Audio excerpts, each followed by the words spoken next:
Piper! Piper!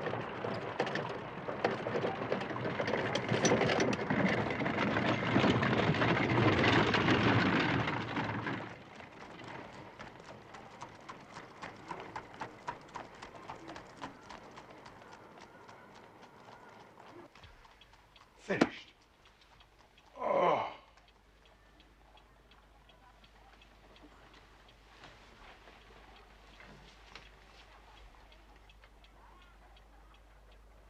What do you make of it, Watson? Huh?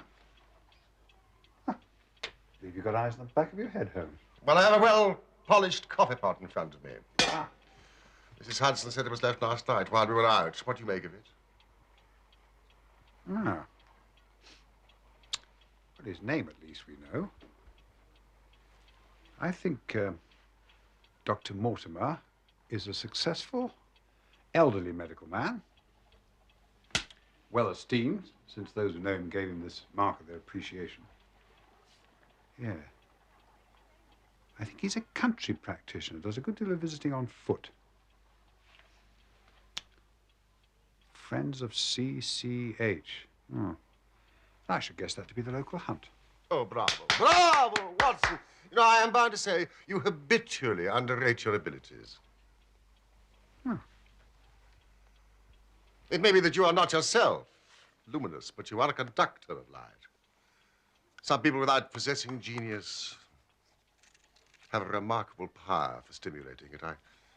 I confess that, my dear fellow, I'm very much in your debt. Thank you. But I am afraid that most of your conclusions were erroneous. H. Surely, hospital. CC suggests Charing Cross. I mean, if so, I would postulate a young man, under 30, amiable, absent-minded, unambitious. And the possessor of a dog. Can I see the stick? What? Oh. Thank you.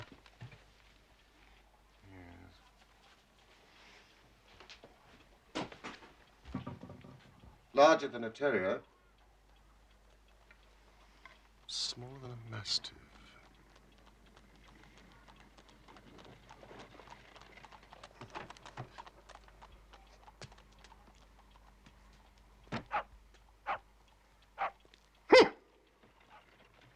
I was right. A curly-haired spaniel. Oh. Dr. Mortimer? Thank you, sir. Thank you. I wasn't sure whether I'd left it here or at the shipping office. The SS Gibraltar UC docks today at Tilbury. Ah. You interest me very much, Mr. Holmes. I'd hardly expected so dolichocephalic a skull or such well-marked supraorbital development.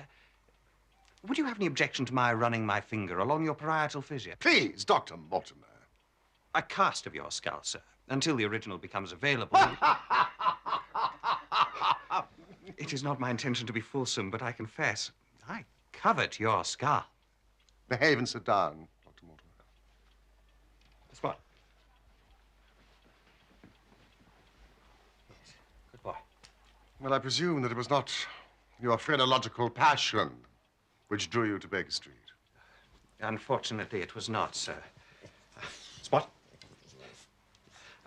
I have here the statement of a certain legend which runs in the Baskerville family. Baskerville? Yeah, I'm an executor of Sir Charles Baskerville's will and found it amongst his papers. It concerns Hugo de Baskerville, who was lord of the manor at Grimpen on Dartmoor. Dartmoor? Some 200 years ago. The document is somewhat later. Learn then from this story to be circumspect in the future. For those foul passions whereby our family have suffered may not be loosed again to our culpable ruin. 8th of November, 1742 was an intriguing preamble. I read of Sir Charles Baskerville's death. From a medical point of view, it was a poorly informed article. No, thank you. He died of dyspnea and cardiac exhaustion. Were the conditions linked or were they parallel? Oh, they were linked, in my opinion. There was some facial distortion. Caused by the cardiac pain, presumably. Yes. You sound doubtful. It was not merely facial distortion. Well, in the year 1692, Hugo de Baskerville abducted a young girl. But she escaped across the moor that night. Cursing! He unkennelled his pack of hounds and hunted her down like a wild animal. When his 3 drunken companions followed, they found the girl in a deep dip or goyal, dead from fear and fatigue. They had also confronted the cause of her death, a huge, demonic hound. Even as they looked, the hound tore the throat out of Hugo de Baskerville. One companion died that very night of what he saw, and the other twain were broken men for the rest of their days. This hound is supposed to have haunted the family since then, to the general misfortune of the line. Well, this may appeal to your lurid taste in fiction, Watson. It's a fairy tale, sir. Well, of course, Mr. Holmes. But fairy tales would not survive without a kernel of truth, huh? On the night Sir Charles died, I arrived at Baskerville Hall at first light.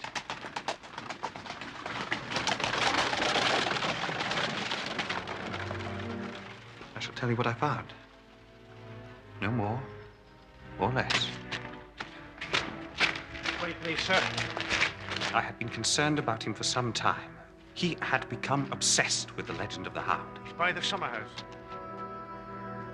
He believed he had heard the Hound itself upon the moors. He even believed he had seen it. At the time, I took such morbid fancies to be part and parcel of Sir Charles's pathological condition. And now? I no longer believe that to be the case. There, sir. We didn't like to move him, sir. Once we knew. Yes. Yes, quite, Barrymore. A sad occasion, Mrs. Barrymore. An unhappy vigil for you. He was our hope, Doctor. Hope of the country hereabouts. He brought the world to us. He was our hope.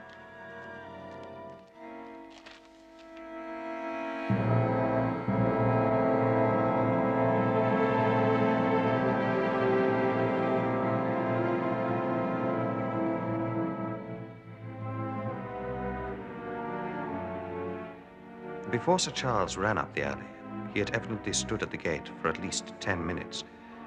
How do you know that? The ash had dropped twice from his cigar, and there were also 3 spent matches. Press me, Dr. Mortimer. Was there anything else? Yes. Footprints? A man or a woman's? Mr. Holmes. They were the footprints of a gigantic hound. Several people have seen a creature upon the moor, a huge creature, ghastly, spectral. I've cross-examined 2 of them, hard-headed countrymen both, and their stories tally. I want you to advise me what I should do with Sir Henry Baskerville. Henry Baskerville has spent his life in America. He has come over on the SS Gibraltar. We'll send him direct to Baskerville. Very good. It's been a pleasure having you aboard, Sir Henry. Sir Henry. I still haven't gotten used to that title. Is there any other claimant upon Sir Charles's estate? None. His youngest brother, Roger, died in Central America of yellow fever some 30 years ago.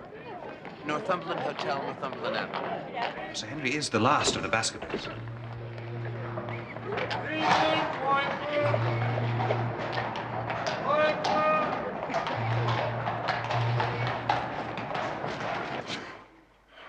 Why did you not consult me immediately? There is a realm in which the most accomplished detective is helpless. There are certain things here which are impossible to reconcile to the settled order of nature. Yes, well, if you believe this to be supernatural, you'll find more help from a priest.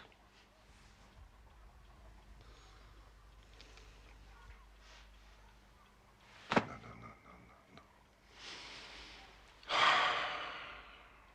How can I assist? And I'll have an answer, damn it! He's in a stir, sir. About his boot.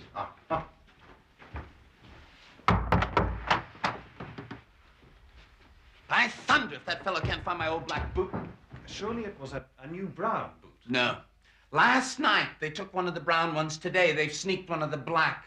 I'm sorry, Mortimer. I'm sorry to trouble you with this nonsense, but this is a first-class hotel, damn it. Oh. Hello. Mr. Sherlock Holmes at your service. I think it is worth troubling about, as a matter of fact. You do? Why? Because it's inexplicable. Good. That's good.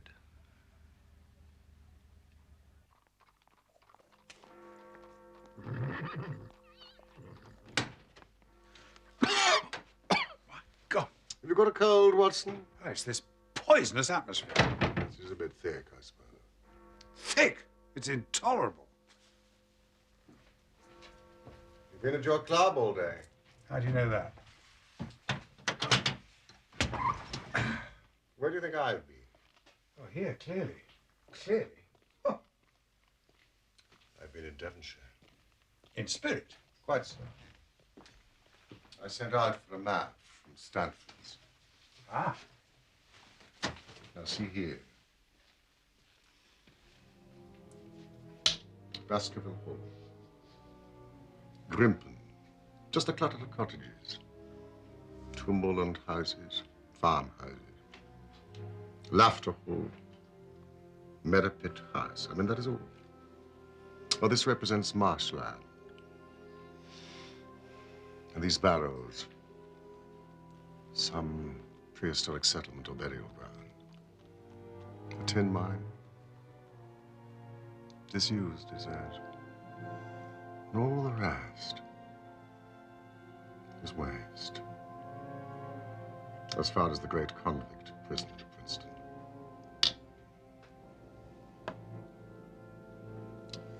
It is a worthy setting if the devil did decide to dabble in the affairs of man. Then you yourself are inclining towards a supernatural explanation.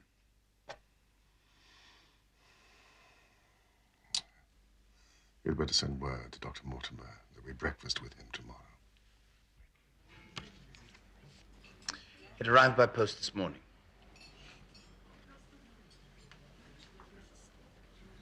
So you think out little puzzles, Mr. Holmes. This one wants more thinking than I'm able to give it. Posted yesterday. Yes. A joke, as like as not. So, Mr. Henry, has anything interesting happened to you since you've been in London? No, I don't think so. Have you been followed? What? I seem to have walked right into a dime novel. Why should anyone follow me? That letter was delivered to the hotel. You are being followed, Sir Henry. If you value your life or your reason, keep away from the moor. Now, the issue I suggest is whether it constitutes a friendly or an unfriendly warning. That is surely impossible to determine. Now, there are various features which may help us. The envelope, for example, if somewhat crumpled, is presentable. Its contents, mostly, are not. The letter has been torn neatly enough along a fold. And the leader article in the Times, the Lady Bourgeois print, is unmistakable, has been chosen from which to cut the message. But the message is awkwardly cut, with inappropriate short-bladed scissors. And the gluing of the print to the paper is smudged and misaligned. Mercy.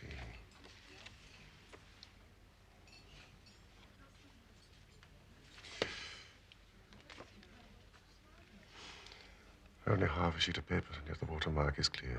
Huddeston, Quail. You will find that paper in 100 middle-grade hotels, but not, I think, here.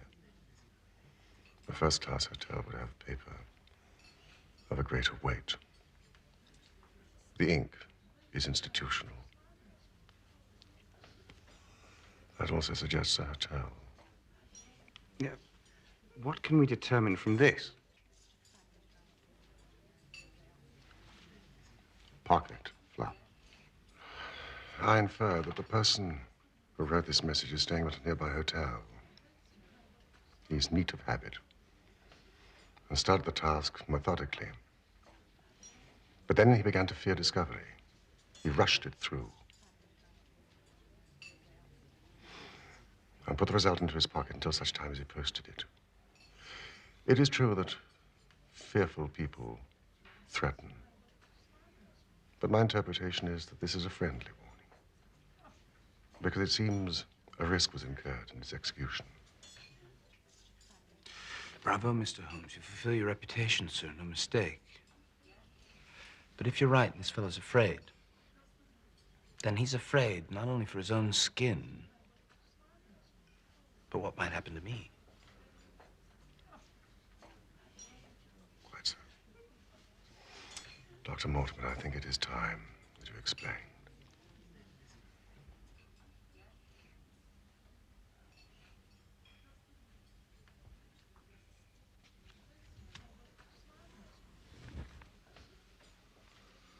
Well, now you know the facts, Sir Henry.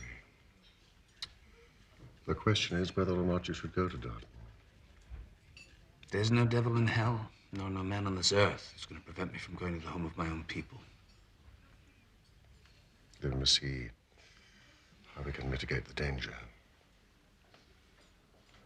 You really believe there's danger? I think that if there is, then it is considerable. You certainly cannot go alone. Dr. Mortimer returns with me. He has his practice, and he lives many miles distant. You'll come yourself? I have to stay in London, a blackmail case. I recommend my friend Watson.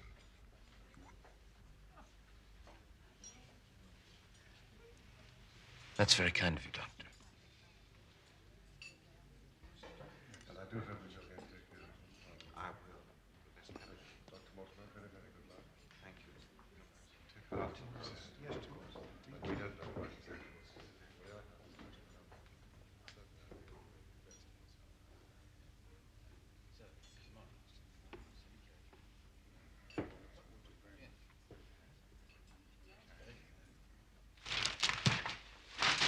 What's... This way!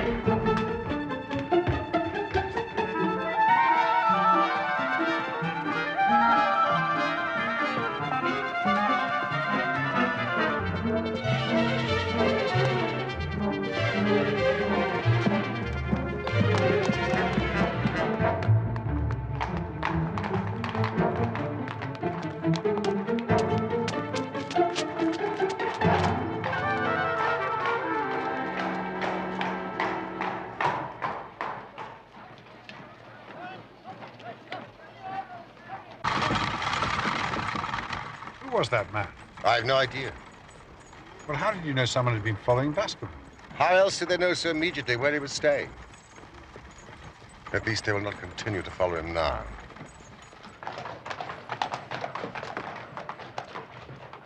When a crisis comes, Watson, and it will, report to me.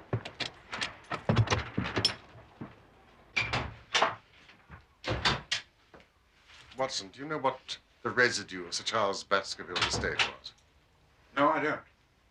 Close on $1 million. A stake for which a man might play a dangerous game. Such a sum has a definite materiality. And yet, of all things in heaven and earth. We are men of science, Holmes. And yet.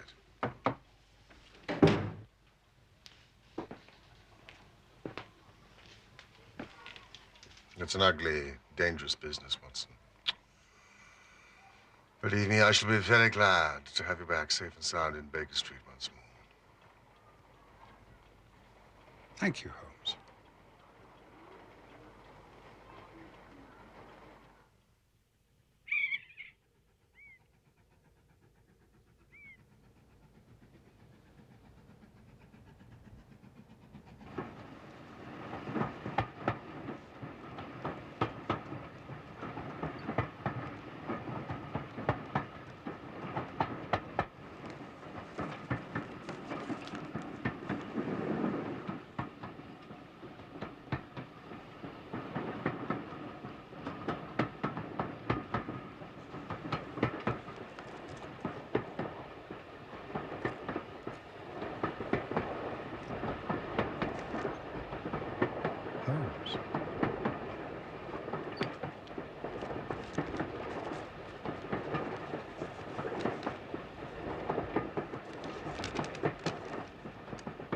My dear Watson, I will not bias your mind by suggesting theories or suspicions.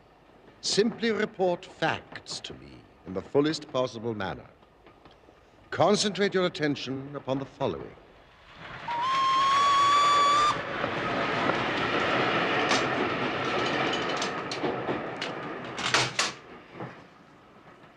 Above all, avoid the moor, when, as the old parchment quaintly put it, the powers of evil are exalted.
What is this packing?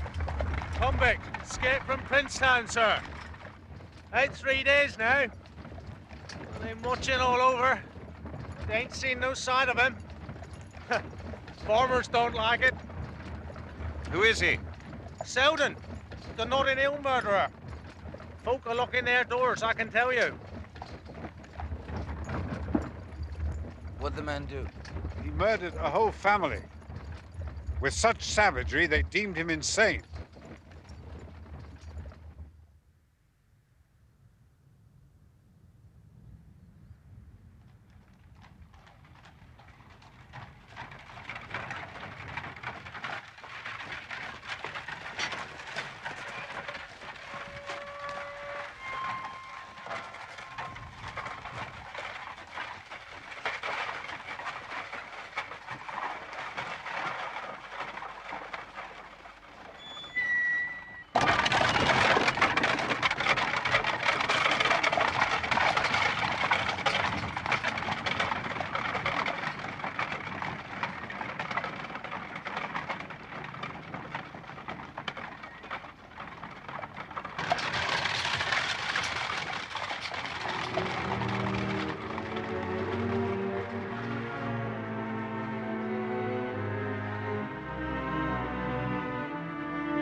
Welcome, Sir Henry. Welcome to Baskerville Hall. Thank you. It's Barrymore, yes? At your service, sir. Mrs. Barrymore? Madam?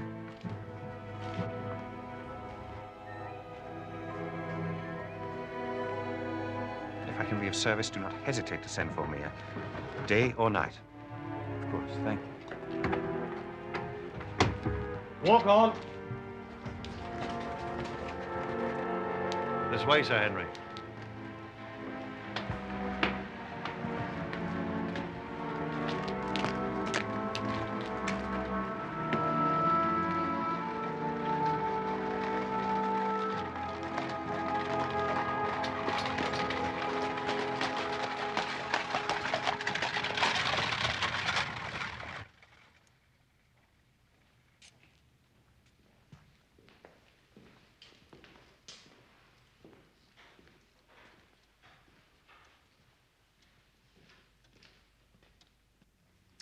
500 years of us.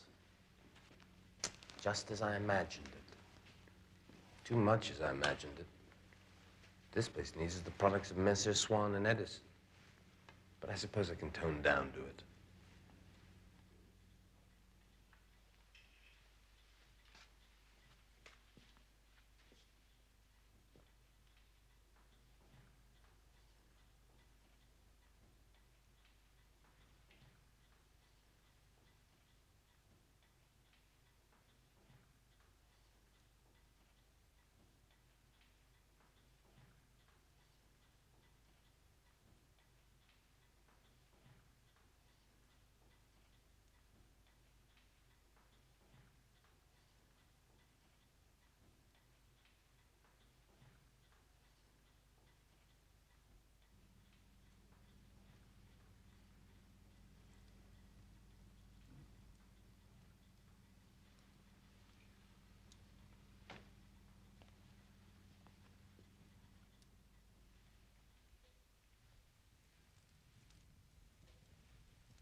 Excellent meal, Barrymore. Please thank Mrs. Barrymore for us.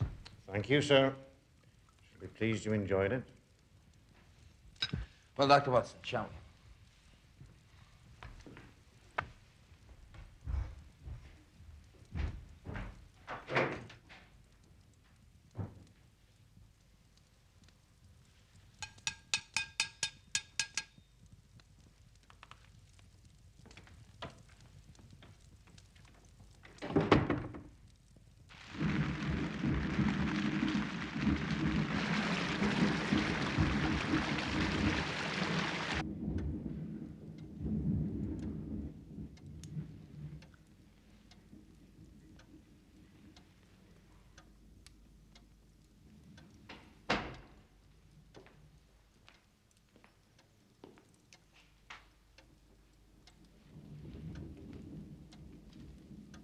Sir.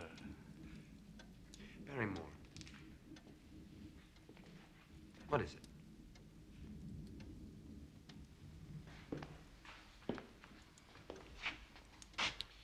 Sir, my wife and I will be happy to stay with you until you've settled in and made your arrangements. But your family's been with us for generations. Sorry to start my life here, breaking an old family connection. Thank you, sir. My wife and I were much attached to Sir Charles, and his death. We feel that nothing can be. We feel we shall never be easy here at the Hall, sir.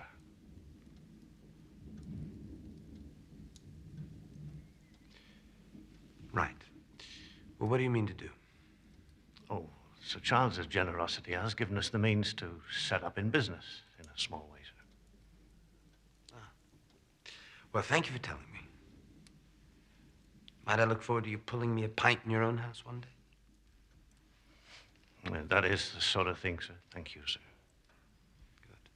Mind you call it Baskerville Arms. Yes, sir. Thank you, sir.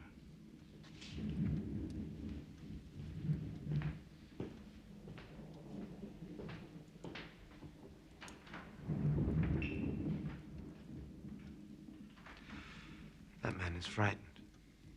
Yes.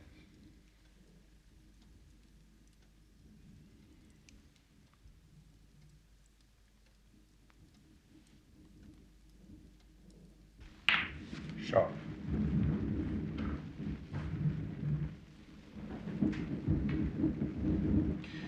Turning into a rough night.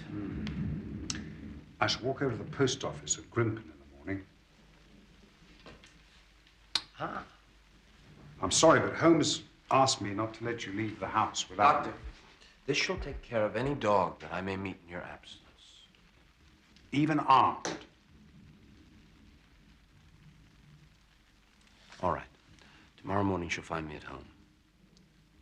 I'm safe at home, am I? That's what Holmes believes.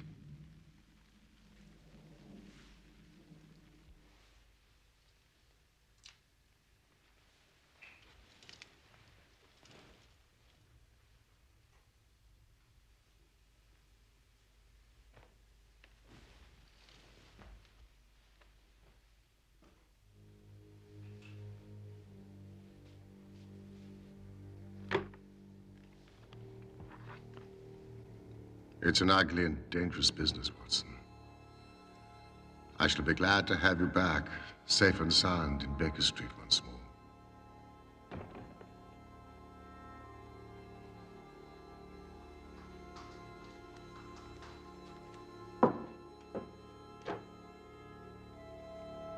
It's a realm in which the most accomplished detective is helpless.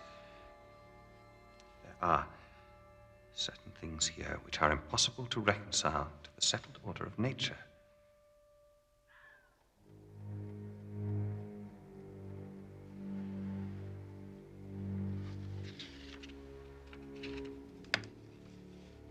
Above all, avoid the moor, where, as the old parchment quaintly puts it, the powers of evil are exalted.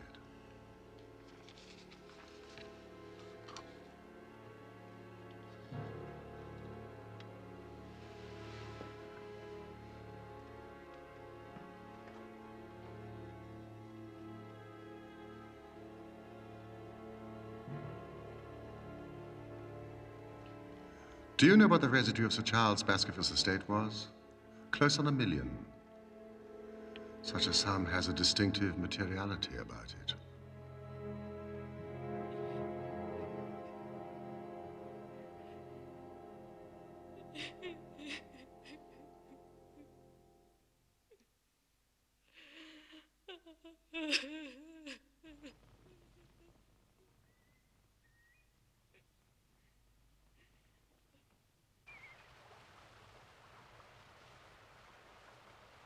Good morning. How are you today? Oh, very well, thank you. Here we are. Thank you, sir. Thank you.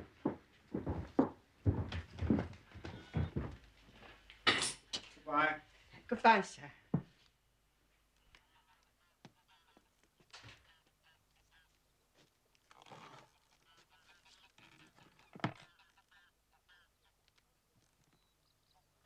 Dr. Watson? Excuse my presumption. Dr. Mortimer pointed you out to me. From the window of his surgery as you passed. Oh. Possibly he's told you my name. Stapleton, of Merripit House. Yes, indeed. How do you do? We were concerned. Frankland, Mortimer, and I. Concerned? Lest Sir Henry should not come. You know the legend of the fiend Hound. We thought it might seize his imagination just as it seized poor Sir Charles's. How is Mr. Sherlock Holmes? Dr. Watson, you are here. It follows, then, that Mr. Holmes is interested. I'm afraid I cannot answer your question. Well, may I ask if he is going to honor us with a visit himself? He cannot leave town. Other cases engage his attention. I assure you, I'm simply here to visit my friend Sir Henry. I do not need help. I apologize for the intrusion. A moderate walk along this path brings us to Merripit House. I wonder... Well, perhaps you would spare me an hour, Dr. Watson, that I might have the pleasure of introducing you to my sister. But I'm expected back at Baskerville Hall. No, I'm sure an hour will not hurt. Thank you, Mr. Stapleton.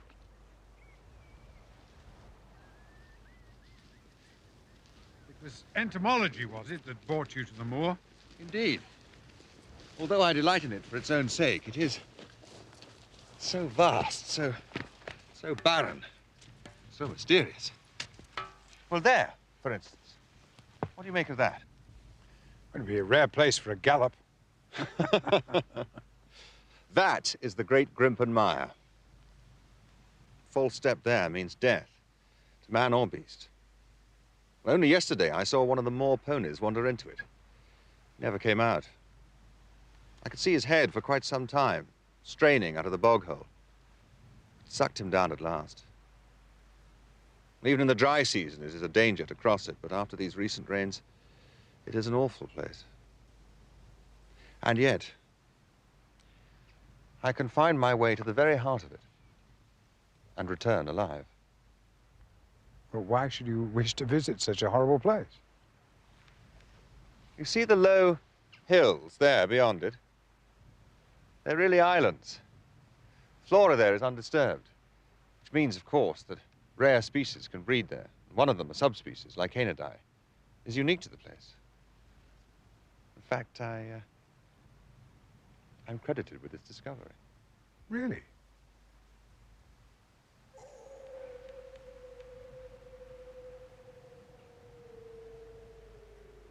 The moor is full of noises. What was it? The peasants say it is the Hound of the Baskervilles calling for its prey. You don't believe such nonsense, surely? Did you ever hear the boom of a bittern? No. The bird is said now to be confined to certain Norfolk fens, but why not here? I've heard its cry described as being something between a foghorn and a soul in torment. What do you think? Ah. Hi, Ali.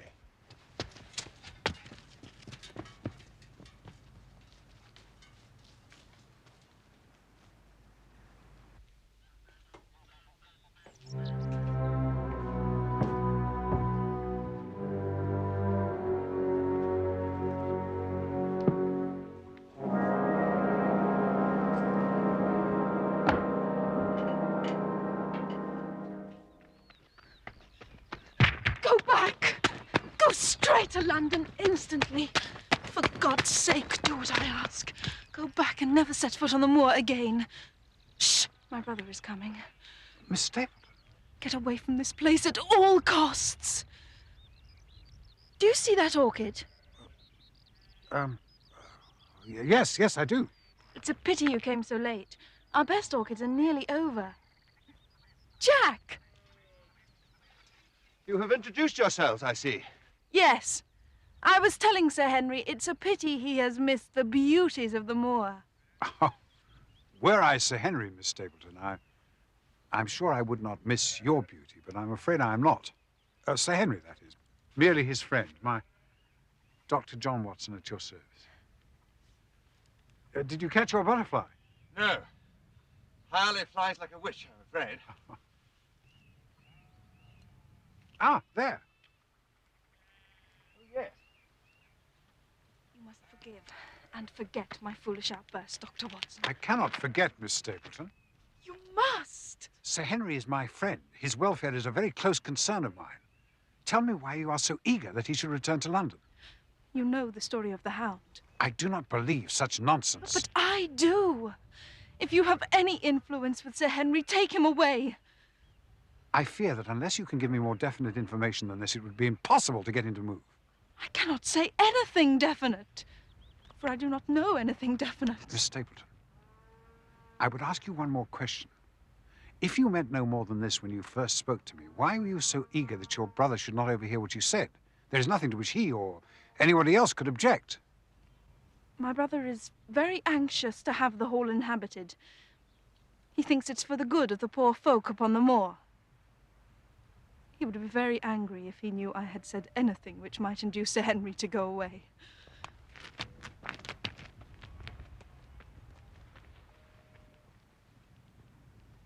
Any luck? Afraid not. Flies like a witch. And so beautiful. Pale clouded yellow. I have a number of them, of course. I must show you my collection.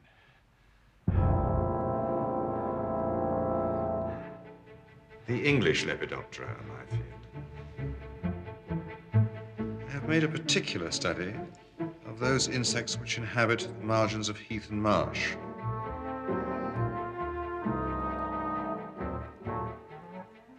A magnificent collection and the work of a serious scientist.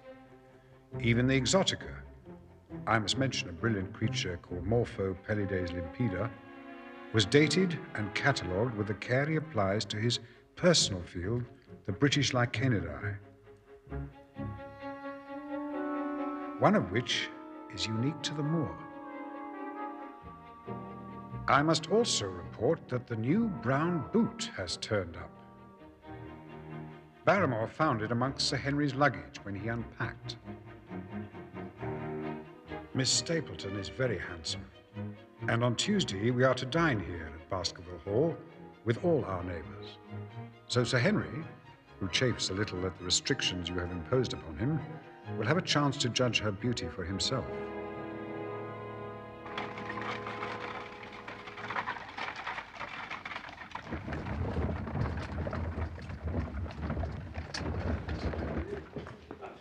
We are also to meet Dr. Mortimer's wife, and the old vicar of Grimpen, who is very shy, they say. And Mr. Franklin, an amateur astronomer of some note, who has a reputation of being litigious to a fault. A red letter day. Law is law, and I mean to teach 'em. I have established a right-of-way slap through the middle of old Middleton's Park. Ha ha! Case decided today. We must teach these magnates they cannot ride roughshod over the rights of commoners. Case decided today. Today, Mr. Franklin. Today, sir. Why do you ask? They're saying in Fernworthy that you've had the wood there closed to the villagers. Also today. A red letter day, as I said. True, sir. I shall be burnt in effigy tonight in Fernworthy, but I have the case against them. Infernal people seem to think there are no rights of property. They can swarm where they like with their picnic papers and bottles. But why should they complain? No one goes to the wood now. They have to cross the moor to get to it. No one will cross the moor. Why is that, sir? You've surely heard. The Hound walks abroad upon the moor. The Hound of the Baskervilles, Sir Henry. I've heard. Is it a phenomenon you believe in yourself, Mr. Franklin? Ask the vicar. Astronomic and forensic matters are my domain. Demonic matters are his. Is it a hound of hell, vicar? Or what? Yes. An interesting question. Whatever it is that has been seen, it is undoubtedly something. Our farrier, Thomas Chubb, is not a man given to visions.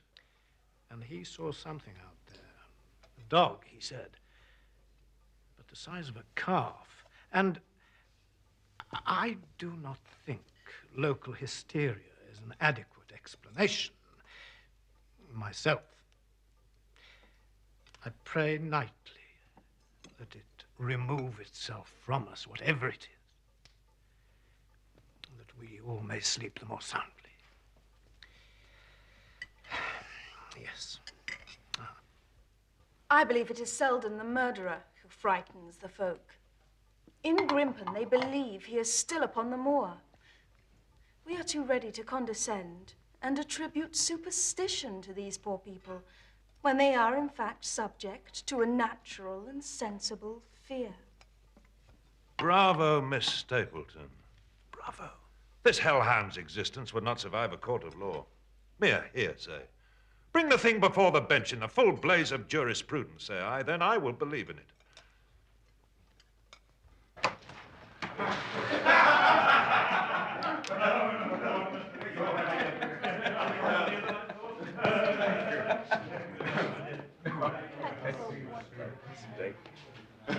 Thank you for a lovely evening. Good night, Doctor. Very nice to see you. Very good to see you.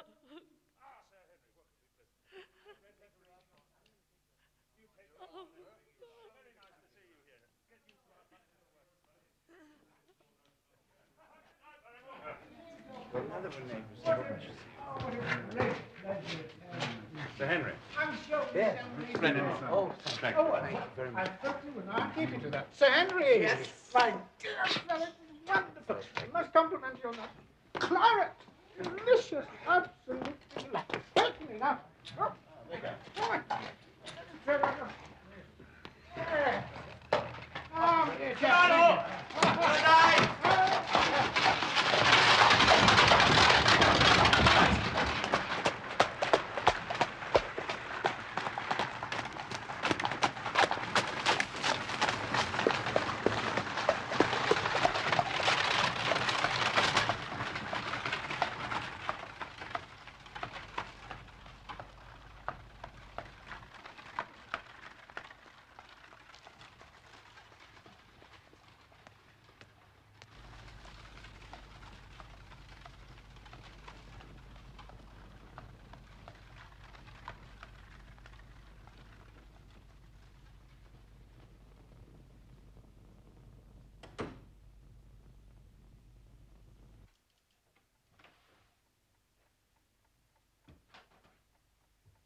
Yes. He's been there half an hour.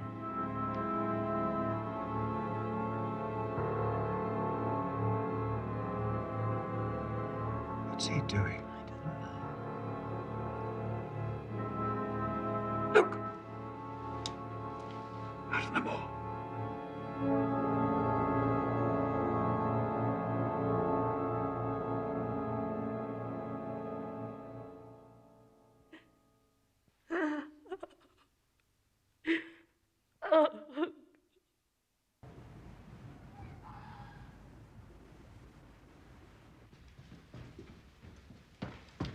Was adamant, Sir Henry. We must not go on to the moor in darkness. When the powers of evil are exalted, Doctor, bogies to frighten children, man. Come on. We have the chance of getting to the bottom of this business tonight.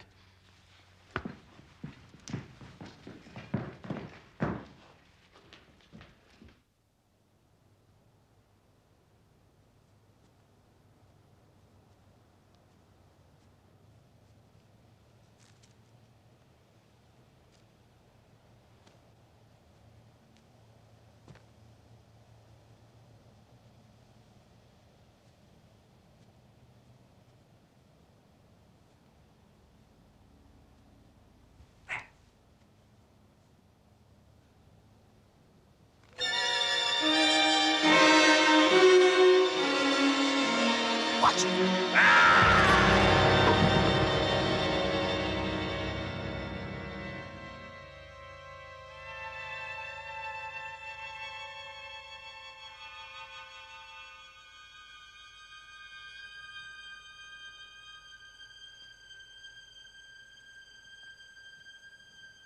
You all right? I thought to shoot, but I couldn't. Come on. My God.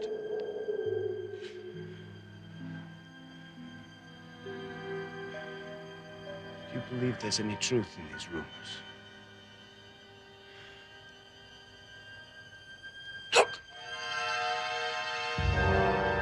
Yes. Barrymore? It's not seldom, at any rate. We were followed in London, and we're followed still.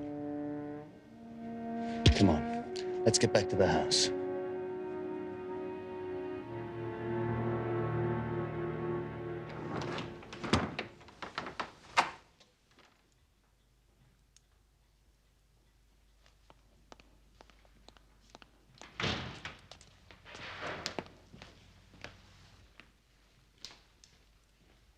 What's this all about, Barrymore? Sir, it may seem that we have betrayed your trust. See! Damn it, Barrymore, you have! Sir, no fault of his, sir. He didn't want it, it's me. It's me and mine. The poor creature came to me for help, sir. How could I refuse after what they have done to him? Seldon, Mrs. Barrymore, I don't understand. Why should he come to a respectable woman? He's our brother, sir.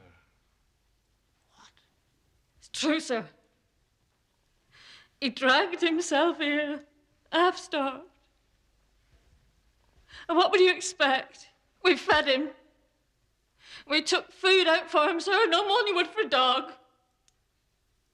We hoped he'd go, but the light has been there, night after night. Is this true, Barrymore? Yes, sir. Have you any conception what this man did, Barrymore? Yes, sir. But he's a broken man. They done surgery, sir, to tame him. He's like a child, sir.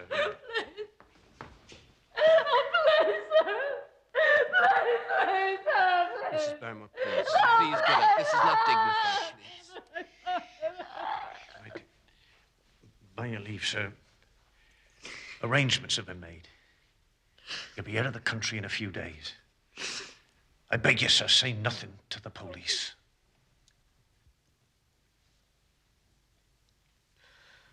What do you think, Doctor? You say he's harmless now, Barrymore. Yet he threw a rock at us. As a child might throw stones, sir. The murderer's heart has gone out of him. He's but a frightening baby now, sir. This is an apt description. He will be harmless.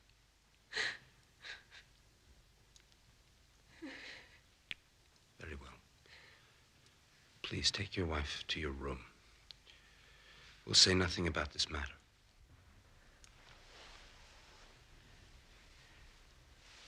Thank you, sir.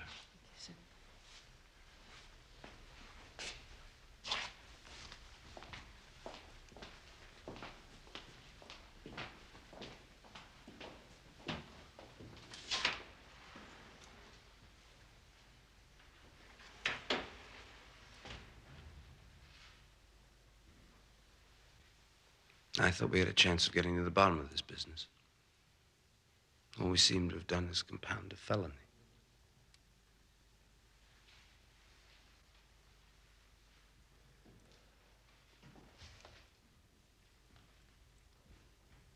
I'm glad, though, that you heard that sound on the moor. I was beginning to think I'd dreamt it. I was in the territories once. I heard wolves up there. But nothing to freeze the blood like that sound tonight. Are you convinced it's a hound? I am. I would to God Holmes was here. Why does he not come?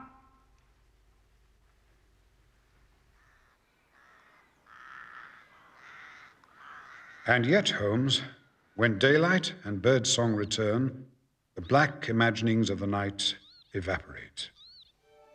Even Dr. Mortimer's assiduous visits, accompanied as they are by constant talk of bones, our mortal residue, fail to sour the beauties of the moor in autumn.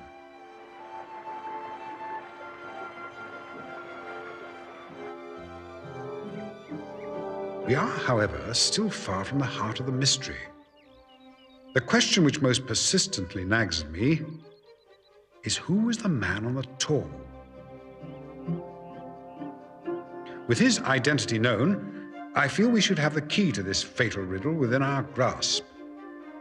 This is a rather nice piece of cloth. I picked this up in Baltimore, but I never wear it. Meanwhile, I have discovered a streak of amiable tender-heartedness in my host. Oh, this. So guilty did he feel at nearly shooting his servant's murderous brother-in-law that he has given Barrymore many of his excellent American clothes. Determined, as he now is, to play the role of English squire, in dress as in anything else. Much too American. I'm turning over a new leaf. You take it. Thank you kindly, sir.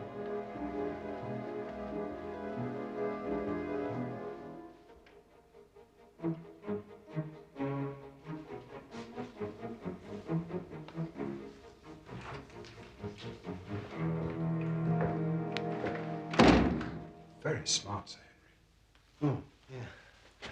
Well, I'm going to stroll over to Maripet House. I thought I'd invite Stapleton and his sister, rather, I should say, Miss Stapleton and her brother to luncheon on Monday. Well, I know you won't want me to come with you there, but Holmes insisted that... Now, look here, my friend. Holmes could not have foreseen certain developments. You'd make a very civil gooseberry, but no. I'm afraid I have to go alone.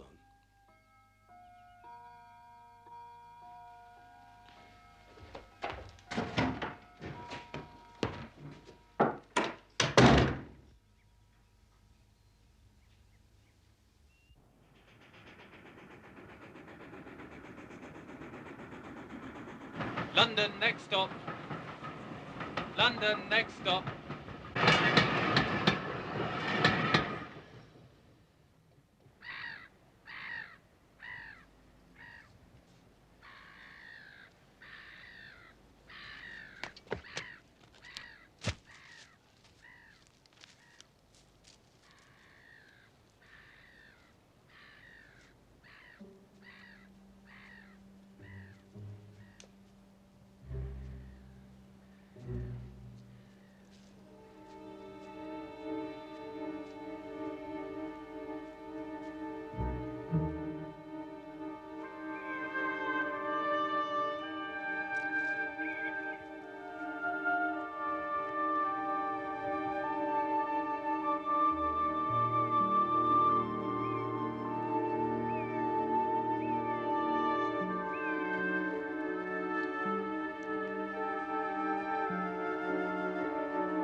Baskerville! Baskerville! How dare you, sir? Make advances to my sister in such a fashion. Jack! I'm sure the lady gave you no reason to presume upon her good intentions. We welcome you into our circle, sir.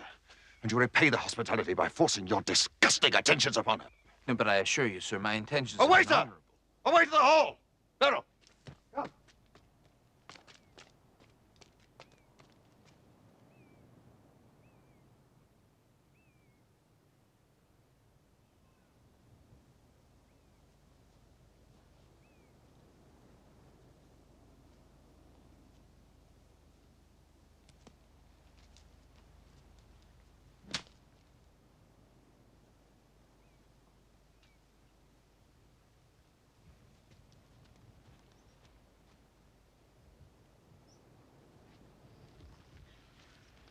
Hello, Watson.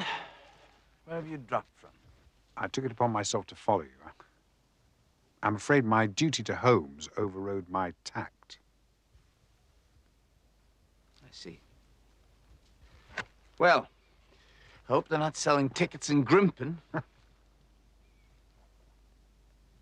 assume you saw what happened? Mm-hmm.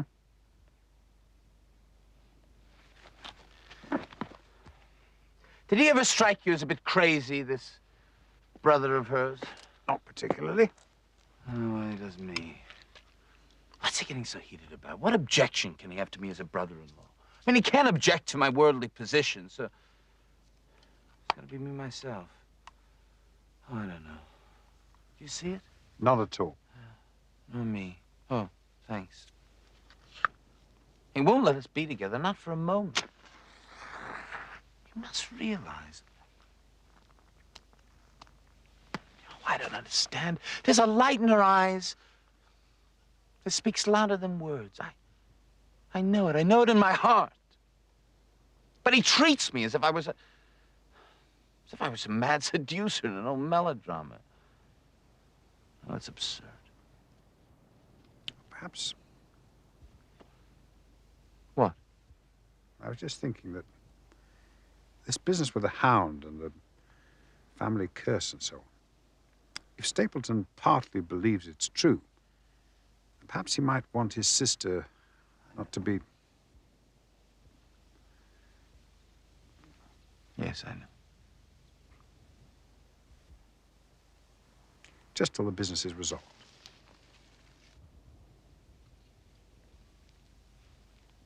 Yes, of course. Well, shall we walk home together?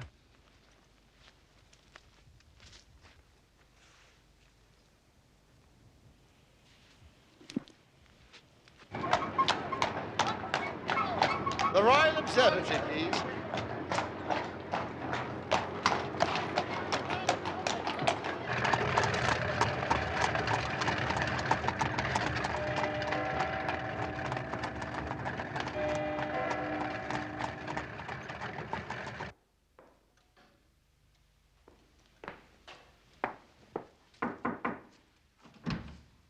I am forever in your debt. Oh, no, not at all.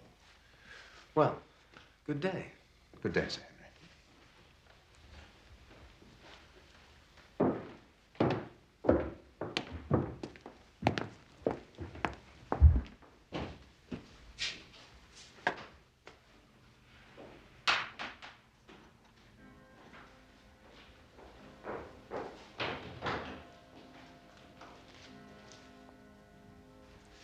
Well, well.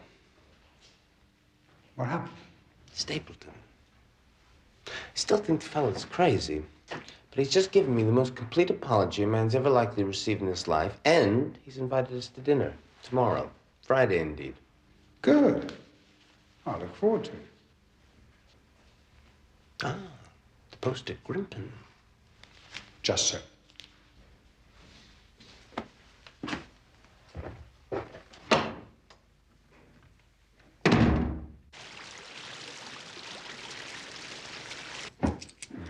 Thank you, sir.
May I have a word, sir? Of course. You've been very good to us, sir, and I should like to do the best I can for you. It's something I found out, sir. Yes? We found it after the inquest and told a mortal soul didn't know how. About Sir Charles's death, sir.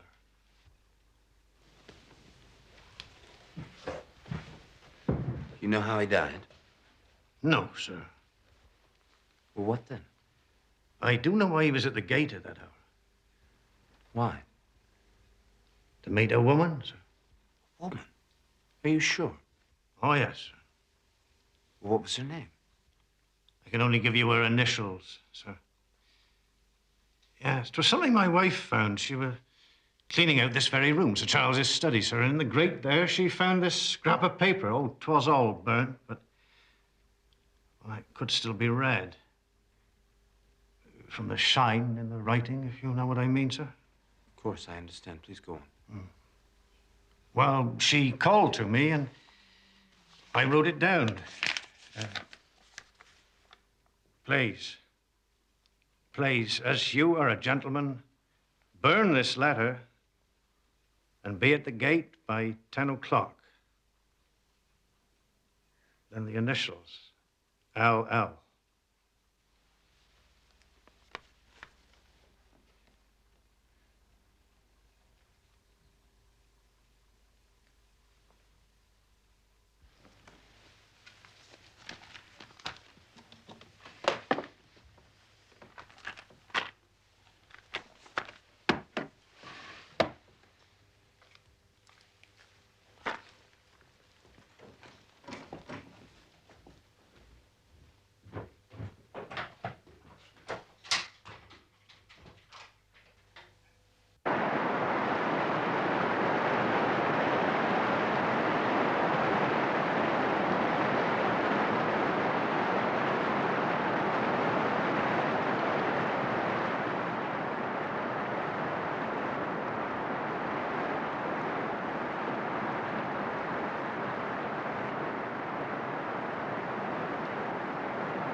Good afternoon, Dr. Watson! Mr. Franklin? Come along up. I shall order you tea. Thank you. You're here to solve the Baskerville mystery, are you not? Well, I have a telescope. I see things on the moor. Surely you should know about them.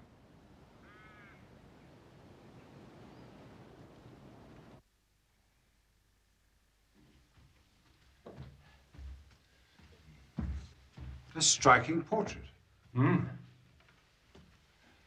Laura. Your daughter, Mr. Franklin. Yes. Yes, that is my daughter. The woman she has become is not. This way, Doctor. How's that? Disinherited her. I'm sorry to hear it. You are. What do you suppose such a thing does to a father, huh? This way. Married her seducer, sir. An artist. So-called. Not that artist. That artist earned his living. Her artist was too grand to earn his living. Artist? Wastrel. Lyons. Fellow called Lyons. Ever heard of him? No, actually. Laura Lyons. Nobody has. After her money. My money.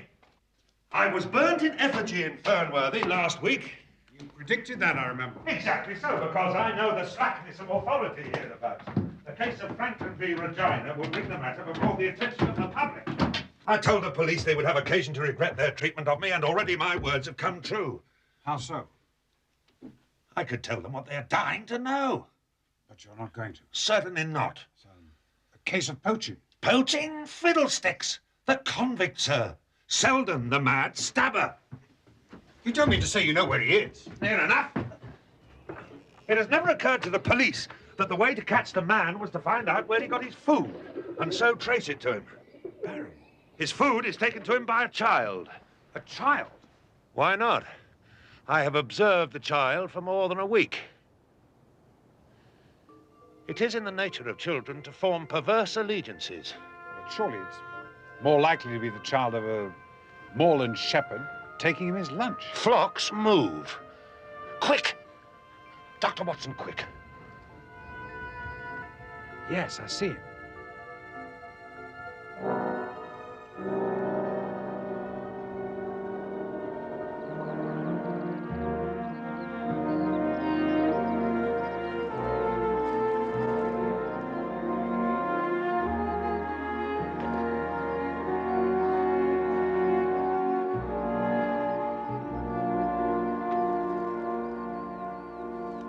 Dr. Mortimer!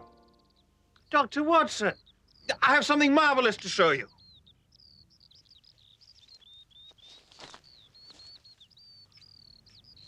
Isn't it beautiful? Splendid. The most complete of its kind I've yet found. I found it myself, what's more. The laborers aren't here today. It is quite beautiful.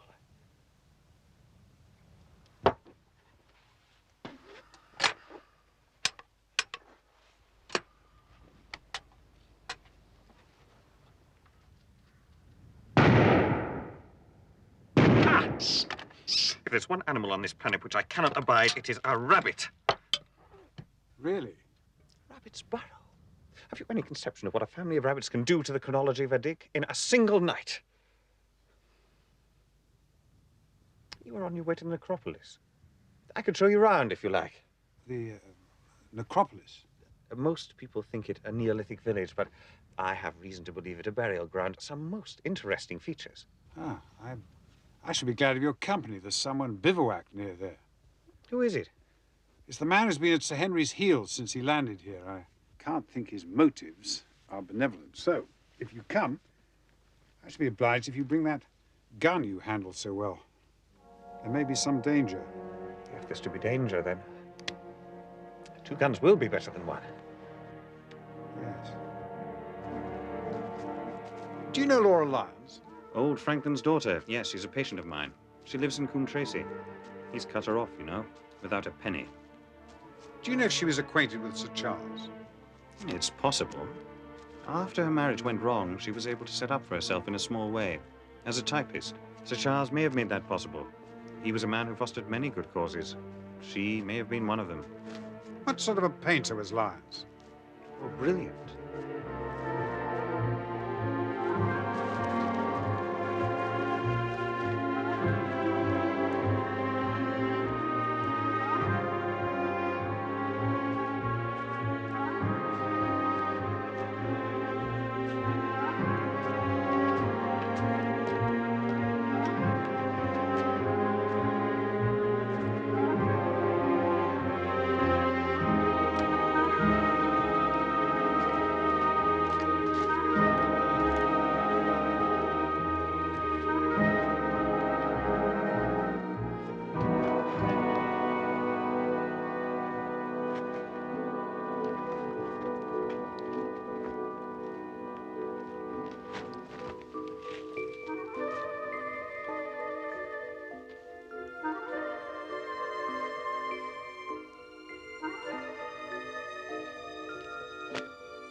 Dr. Watson is at Laughter Hall. Perhaps it is you who's been dogged by this secret man, and not Sir Henry at all. What do we do? I intend to wait.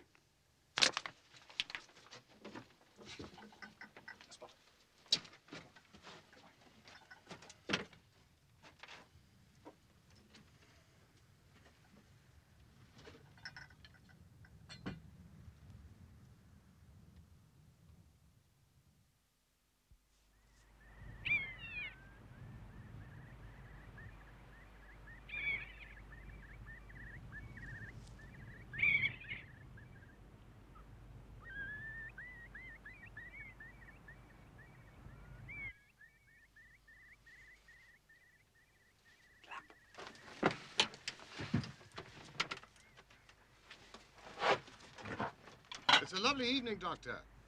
I really think you would be more comfortable outside than in. When I see a cigarette stub marked Bradley, Oxford Street, I know my friend Watson is in the neighborhood. Be careful with that gun. I thought you were in Baker Street, working out that case of blackmail. That is what I wished you to think. I deserve better at your hands, Holmes. You use me and do not trust me. Well, my presence would have warned our very formidable opponents and put them on their guard. It was essential that you and Sir Henry believed me to be London all the time and behaved accordingly. Dr. Mortimer. Mr. Holmes, how long have you been in Devon? I fancy you saw me on my second night, when I was foolish enough to show myself against the moon. Huh. All my reports have been wasted. No. Here they are. And very well thumbed, I assure you. I had to subvert the local post office. Brilliant, my dear fellow. Brilliant. You must, I know, have much to discuss, and I must be getting home. Please, one question, Mr. Holmes. Are you any closer to discovering what, if anything, the Hound is? I am. Does it exist? It does. Thank you, Dr. Mortimer. Mr. Holmes? Good day, Dr. Watson. Thank you for your help. Now let me see what meager refreshment I can provide.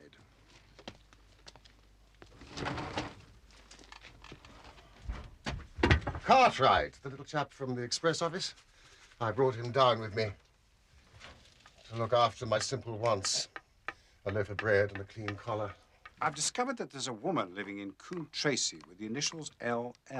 Ah, yes, Franklin's daughter, Laura Lyons. Our researchers have been running along the same lines. Did you know that she's seeking a divorce from her husband? But she lacks the means to carry it through. It is a costly business. Do try my steel. Ah. Dr. Mortimer thought that Sir Charles might have been a discreet benefactor. Really? That's interesting. Please, Watson.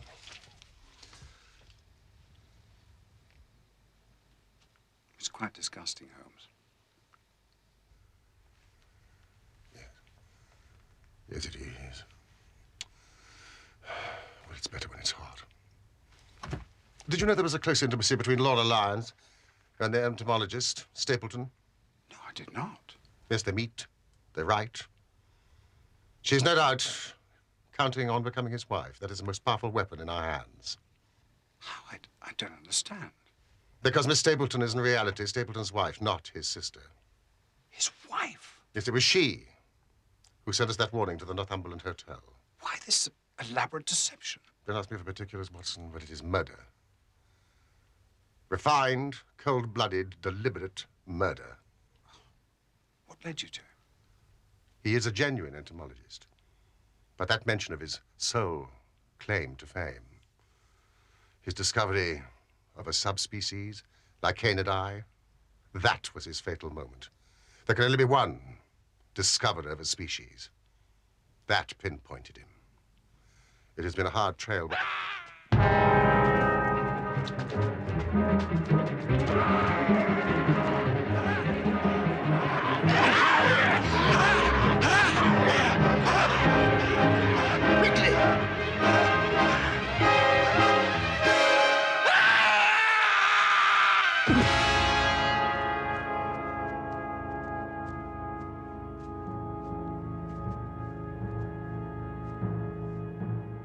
It's Sir Henry.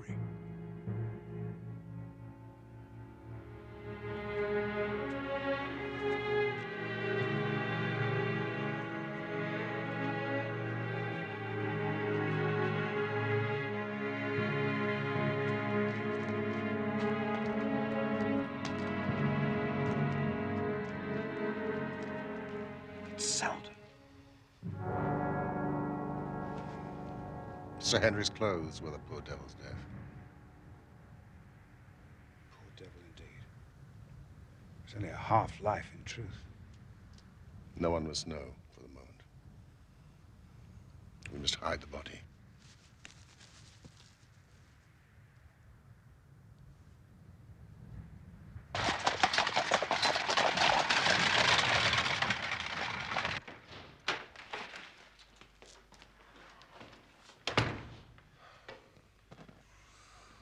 Sir Henry must know nothing of hearing the Hound.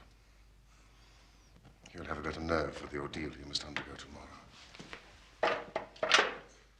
So, this is Baskerville Hall.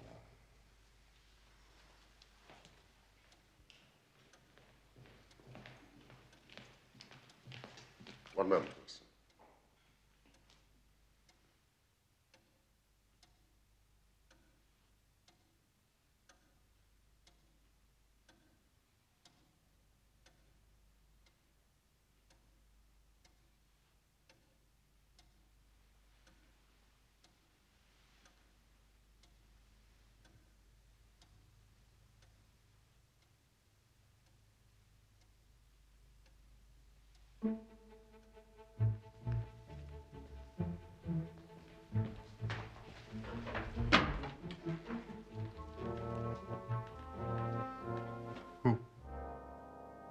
It's Stapleton.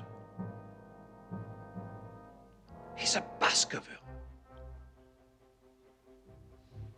Sir Charles's brother, who died of yellow fever in Costa Rica, did not die childless. We have him, Watson. We have him. And I dare swear that by tomorrow night, he will be fluttering in our net as helpless as one of his own butterflies.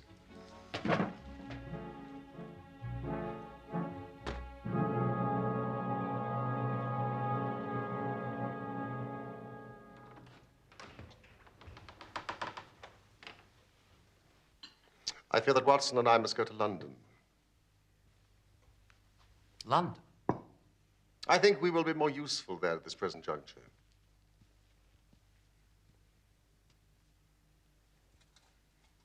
Excuse me. Might I have some fresh coffee? Certainly, sir. But I thought you were going to see me through this business.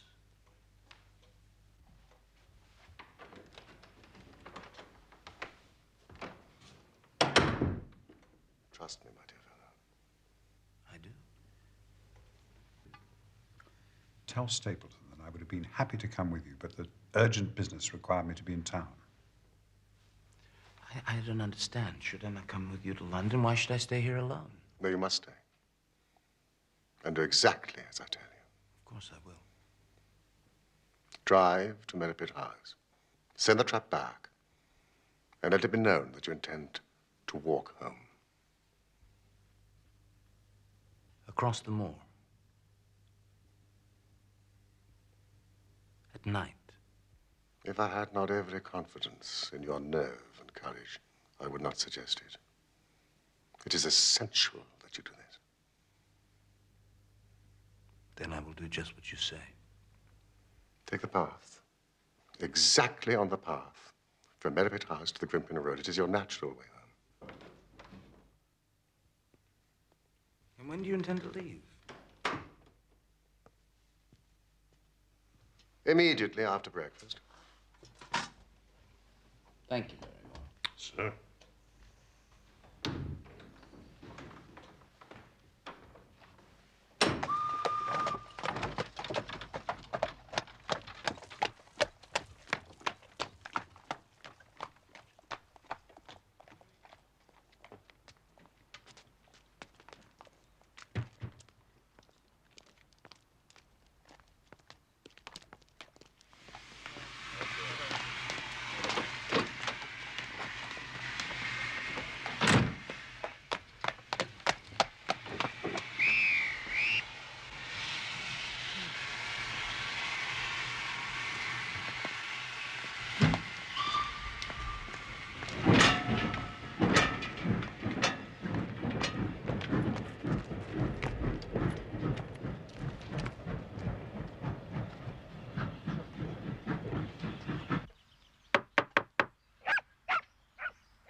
Mrs. Lyons?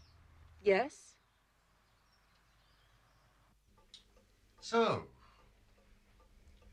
You admit that you asked Sir Charles to meet you at the gate at 10 o'clock, but you say that you did not keep the appointment.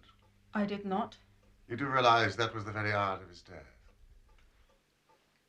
Is that an accusation, sir? I'm only asking if you can forge a connection between the two events. There is no connection. Mrs. Lyons, we believe this to be a case of murder. And the evidence may implicate not only your friend, Mr. Stapleton, but his wife as well. His wife? Mrs. Lyons, the person who has passed for his sister is really his wife. His wife?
Mr. Holmes. Mr. Stapleton offered me marriage on condition I could obtain a divorce from my husband. He told me he... Oh, he has lied.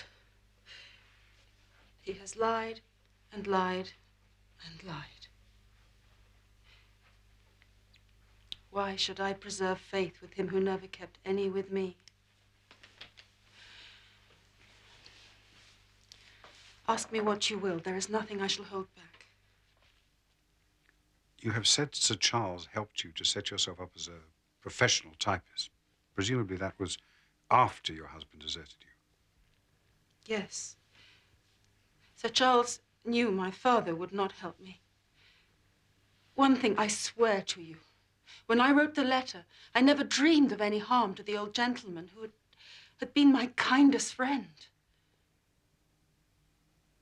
I entirely believe you, madam. And Sir Charles used Stapleton as an intermediary? He did not like to be seen to be doing good.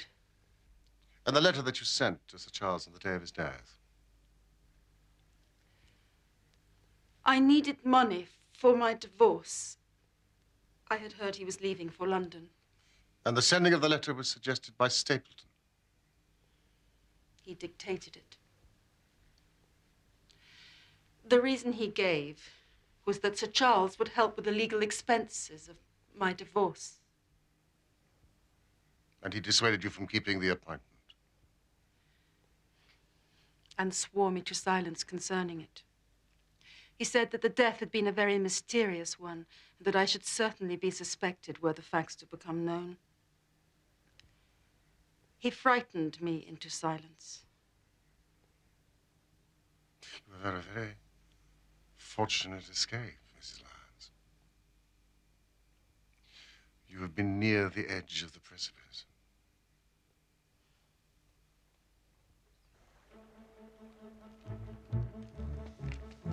Students of criminology will remember the incidents in Grodno in Little Russia in the year 66. And of course there are the Anderson murders in North Carolina. But this case possesses features which are entirely its own. Dr. Watson tells me that you handle a gun. I am fairly proficient. Well, it was you who first brought this case to our attention. It is only right that you be with us at the climax. Thank you.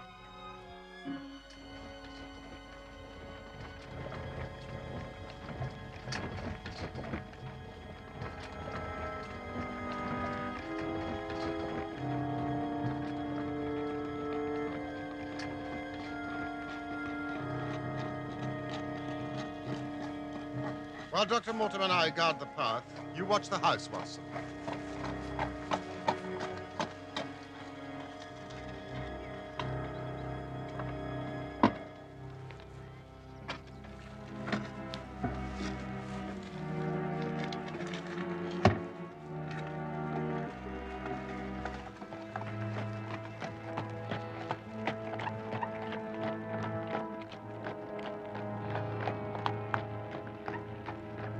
I don't like it. There's fog in the air. It's in the hollows already.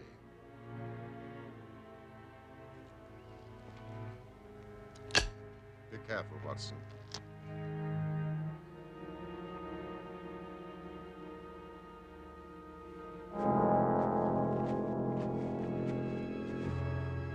I'm so pleased you could come. It's a pity Dr. Watson had to return to London. Nevertheless, I'm sure we'll have a pleasant evening together.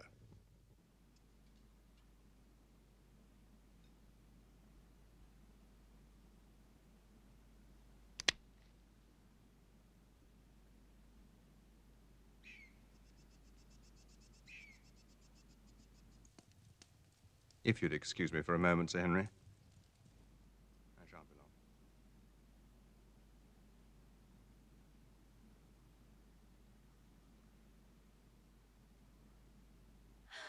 Help! Help! Please! Help me! Please.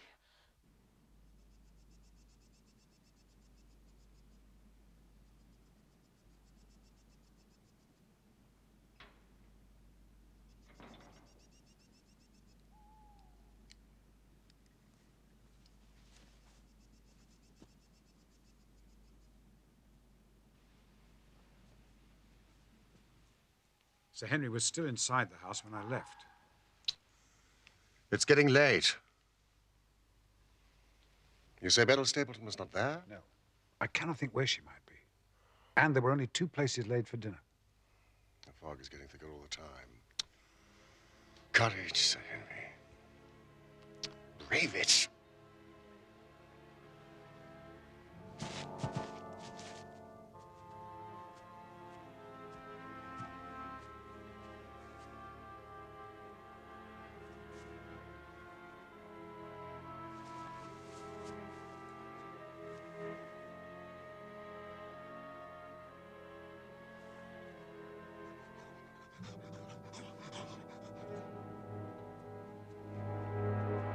It's coming.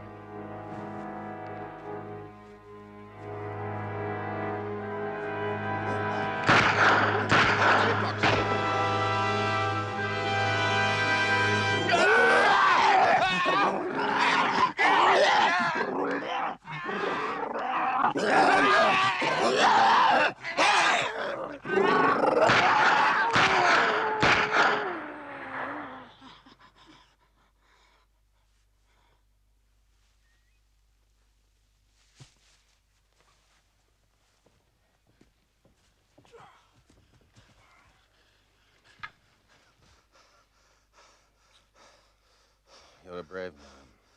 Doctor. It's all right, Saint. It's all right. The Hound got past us. Now, if you can manage it, we must get back to the house as soon as possible. Phosphorus.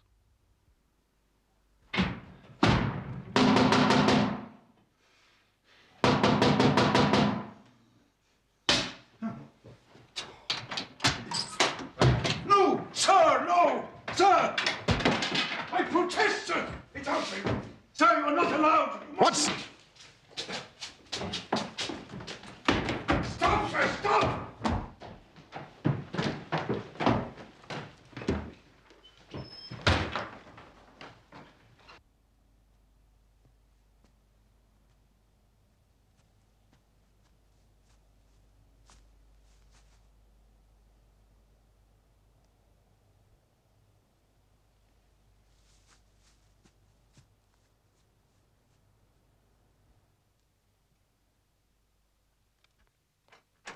The door's locked. Help!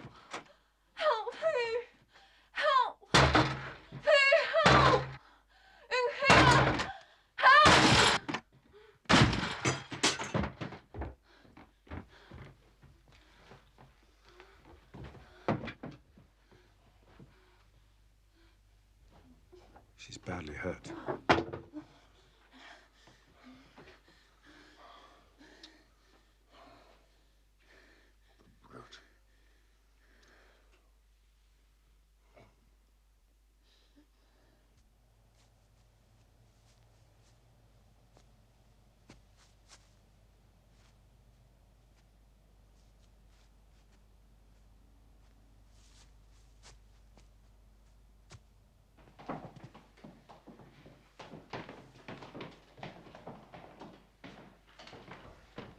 All right.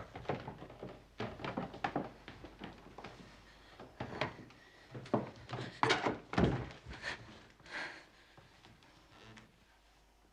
thought this man loved me. He loves nothing. Where is he? The police have... He escaped. He will go to his island in the mire.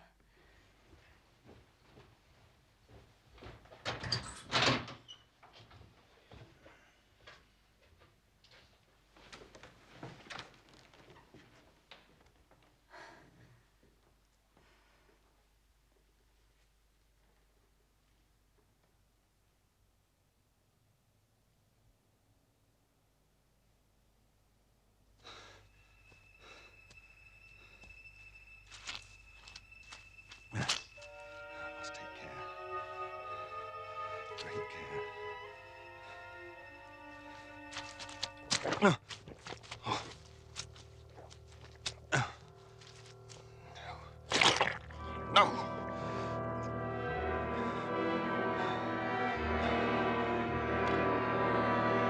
Help me! Please! Somebody help me!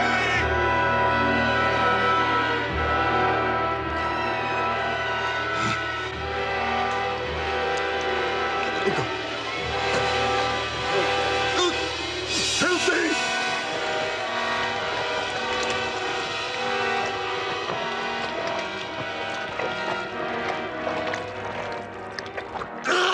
me!